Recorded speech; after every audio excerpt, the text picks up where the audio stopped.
ज्या प्रफुल्ल पटेलांनी म्हणजे नवाब मलिकांवरती जो आरोप झाला म्हणून नवाब मलिक तुरुंगात गेले, आता ते बाहेर आले.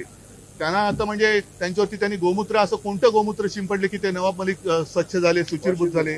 वॉशिंग मशीनमध्ये ते कोणती पावडर टाकतात का आणखीन काय टाकतात. आणि ते जर असेल तर मग प्रफुल्ल पटेलांबद्दल काय अजूनही उत्तर मिळालेलं नाही. आज मात्र ज्या तत्परतेने त्यांनी तो खुलासा केला ती तत्परता खरंच धन्य आहे. आणि मला एकूणच हे शेवटी राज्य चालवतोय कोण. आम्ही जेव्हा सत्तेवरती होतो तेव्हा आमच्यावरती आरोप केले जात होते. मग आज तेच तुमच्या मांडीला मांडी लावून बसल्यानंतर आम्हाला सुद्धा अधिकार आहे की आम्ही जर शेण खाल्लं असेल तर तुम्ही सुद्धा तेच खाताय.